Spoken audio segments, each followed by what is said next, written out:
Escuela de Pastoral, tus lecciones.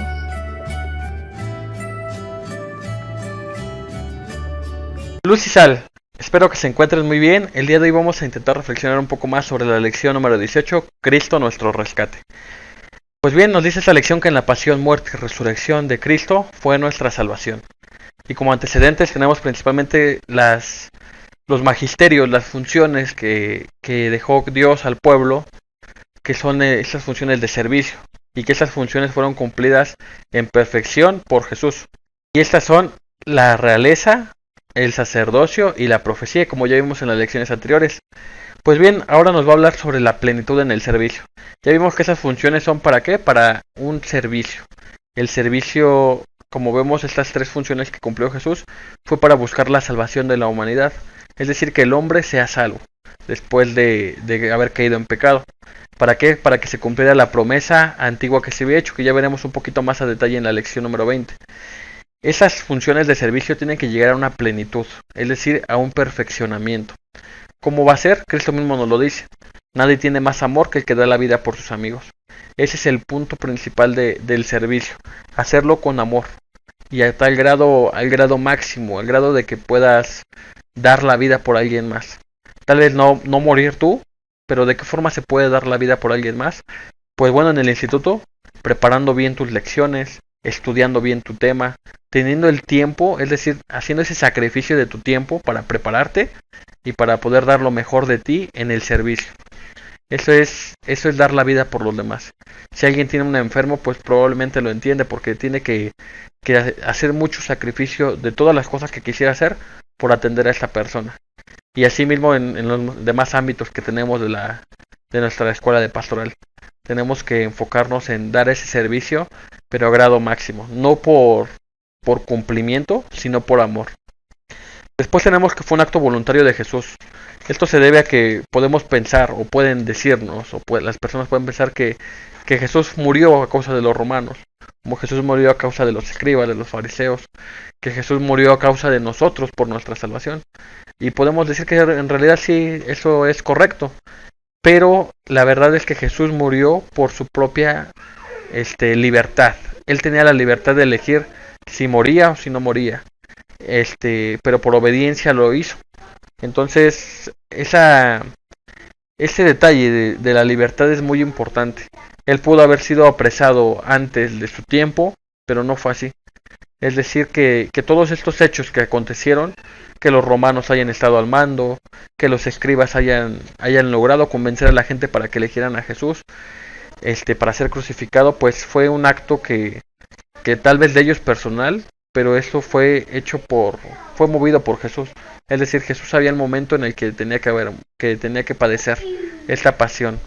También vemos que Jesús no se sustrajo al sacrificio, porque hubo quienes prefirieron que pues no muriera, principalmente sus apóstoles, sus discípulos, en especial Pedro, que decía que pues no, que nada le pasara, pero Jesús sabía que eso es lo que tenía que pasar.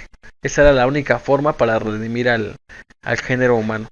Entonces, pues a pesar de que sufrió la posibilidad de morir, porque después de todo también fue completamente hombre, pues nunca sustrajo ese sacrificio, siempre lo siguió adelante. Y la misión de servicio fue consumada. Es decir, ya se sabía lo que iba a pasar, los profetas ya lo habían predicho que el Mesías tenía que morir. Jesús mismo lo había dicho a sus discípulos en muchas ocasiones antes de que sucediera.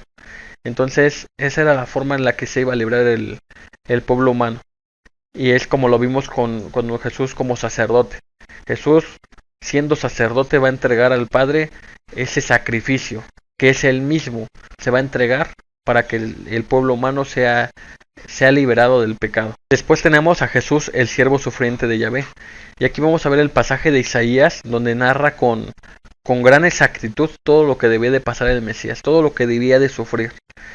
Casi todo el libro de Isaías en muchas ocasiones nos habla de cómo iba a ser la vida de Jesús. Todas las cosas que hizo Jesús, cómo iba a ser su muerte, como lo vemos aquí. Isaías es el que más nos va a ir hablando de esta vida de Jesús.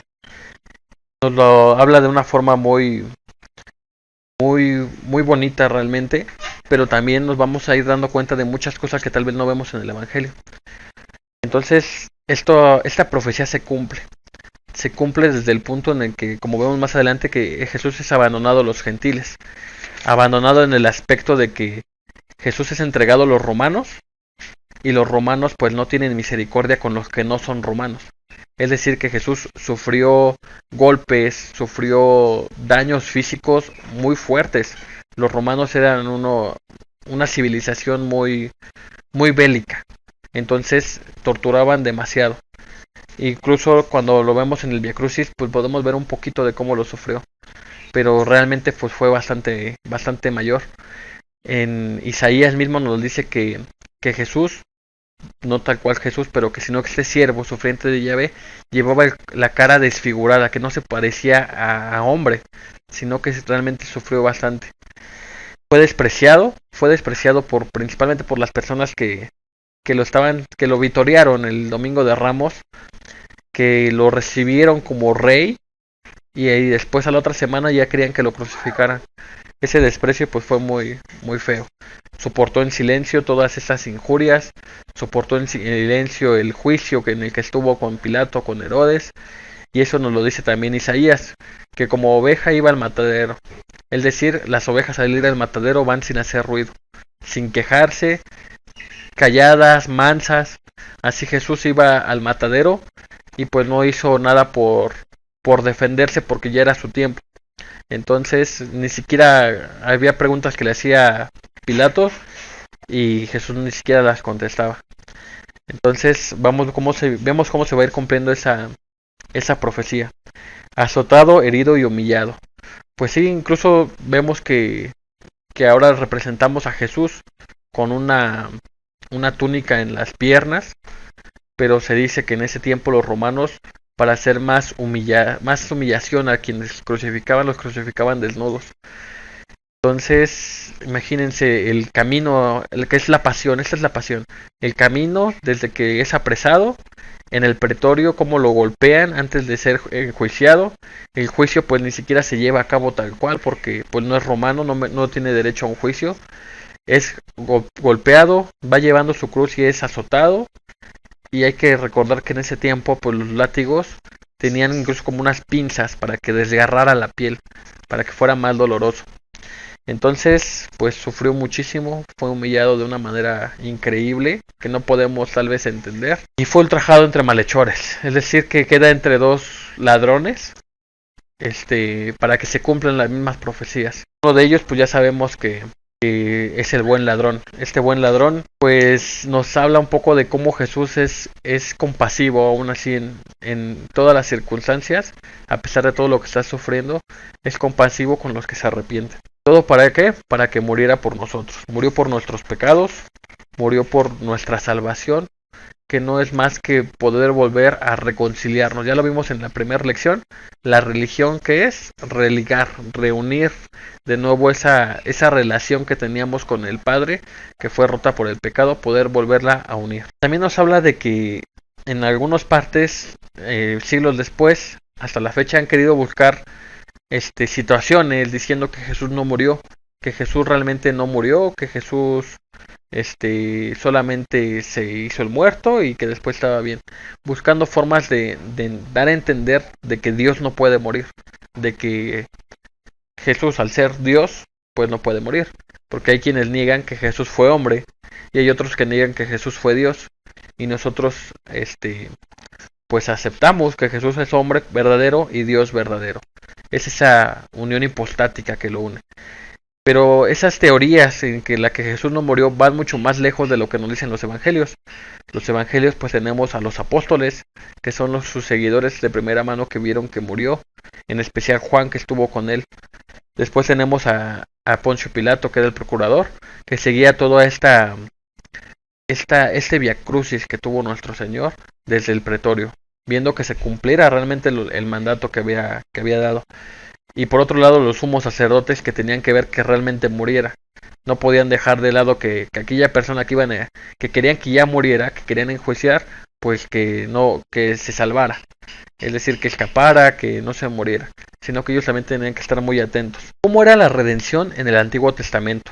Eso nos va a remontar hasta Moisés, cuando son liberados del pueblo egipcio, que ellos salen de Egipto, cruzan el río, se abre el mar, y pasa el pueblo. Pero antes de eso, ¿qué pasó? Se comieron un cordero, con su sangre pintaron las puertas para que el ángel de la muerte no pasara sobre ellos, y después ya son liberados. Entonces el sacerdocio, los sacerdotes en ese tiempo, lo que hacían era pasarle los pecados a un animal, ya sea el animal que fuera, un borrego o un pichón, depende también la capacidad monetaria de las personas. Entonces le pasaban los pecados y después era sacrificado ese animal, y así ellos iban limpiando de sus pecados. Esto se hacía muy constantemente por las fiestas principalmente, para que la gente pudiera tener ese reencuentro de nuevo con Dios, ese perdón. ¿Cómo va a ser la redención en el Nuevo Testamento? Pues a través de Jesús, de su muerte. Ese es el Cordero que se sacrifica, por eso le decimos que es el Cordero Pascual. Se sacrifica, pero se sacrifica por todos. ¿Por qué? Porque Él mismo es Dios. Solamente Dios puede pagar la transgresión que se le hizo a Dios. Es decir, alguien tan grande como Dios, ni todos los humanos juntos, como lo veremos en las próximas lecciones, podemos pagar ese pecado que se le hizo. ¿Por qué? Porque somos limitados. La suma de lo limitado no va a dar como suma lo infinito, sino que va a ser siempre limitado. Solamente lo infinito puede llegar a lo infinito. En este caso Jesús, al sacrificarse, pues pudo pagar por nuestros pecados. Y la redención no es más que la salvación, es una obra salvificadora. Es decir, que esta redención va a buscar que el hombre sea salvo, principalmente, pero no solamente va a ser salvo, sino que esta misma redención nos une a Cristo. Este acto que Cristo nos salva nos va a unir a Él. ¿Por qué? Porque Él, al ser Dios, volvemos a tener esa relación con Dios. Es decir, nuestros pecados van a ser perdonados, nuestros pecados van a quedar limpios para que podamos volver al Padre. Y volver al Padre es volver al Hijo, como lo dice Jesús. Después tenemos una semejanza redentora, es decir, cómo nos vamos a asemejar en esta redención. Si Jesús muere por nosotros para que nos unamos de nuevo al Padre, para que nuestros pecados sean perdonados, la forma en la que vamos a asemejarnos va a ser que en ese mismo sacrificio nosotros nos sacrifiquemos para quitar de nuestra vida el pecado. Es decir, el pecado por lo regular son cosas que nos gustan muchísimo. Son cosas que sabemos que están mal, pero que las hacemos. Sabemos, decía Pablo, no hago lo que quiero, sino lo que no quiero.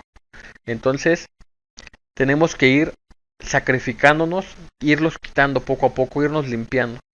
Esta salvación fue de la esclavitud del pecado, esta redención que hizo Jesús. Entonces nosotros mismos tenemos que ir trabajando en esa esclavitud, irlo poco a poco quitando. ¿Y cómo lo vamos a hacer? Asemejándonos a Jesús en la cruz. Es decir, Jesús como nuestro modelo, tenemos que seguirlo desde nuestra pasión, porque día a día tenemos sufrimientos, tenemos caídas, tenemos traiciones, tenemos de todo en nuestra vida, pero lo tenemos que ir superando y sabiendo confrontar. Después en la cruz donde Cristo muere, tiene que morir nuestro hombre viejo. Y no se trata de que solamente muera una vez y ya estoy limpio de pecado, sino que se trata de que día a día trabaje poco a poco en esos pecados, y esos pecados vayan muriendo en ese hombre viejo, que antes era mentiroso, que antes era infiel, que antes era ladrón. Todo eso lo vamos a ir poco a poco quitando de nuestra vida, dejándolo con nuestro hombre viejo, que se vaya quedando en esa cruz como sacrificio a Dios, porque realmente nos va a costar mucho trabajo quitar este pecado. Y después, ya lo veremos más adelante, en la salvación, cómo también nos tenemos que asemejar. Pues bien, hermanos, esa es toda la lección número 18. Espero que les sirva para su servicio. Que tengan un excelente domingo y nos vemos en un próximo video. Vamos a hacerlo si salen en el mundo. Hasta luego. Hoy me